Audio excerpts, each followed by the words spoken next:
Devolução perfeita do Fábio Souza. O Bruno chega pro cruzamento, passou pelo Anselmo, pelo Denilson, chega o Anselmo! Gol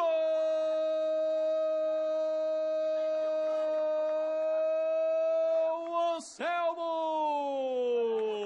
do Guarani!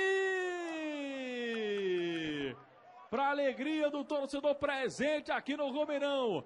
Olha o cruzamento do Bruno. Passou pelo Denilson. E o Anselmo chegava lá pelo outro lado. Pegou de primeira no cantinho direito do goleiro Marcelo Pital.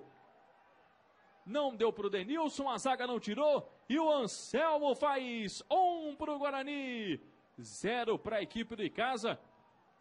Vai brigar ainda a equipe de casa e ganhar com Everaldo. Júnior Xuxa levantou de primeira. Gol!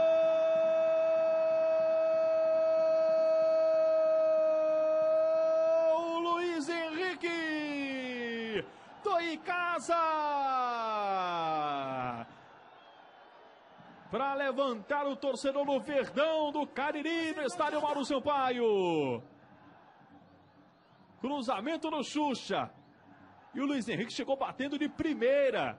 Se o Everaldo anteriormente fez uma jogada plástica, o Luiz Henrique, que é outro zagueiro, não ficou por baixo, não bateu de primeira. Sem ação para o goleiro Emerson.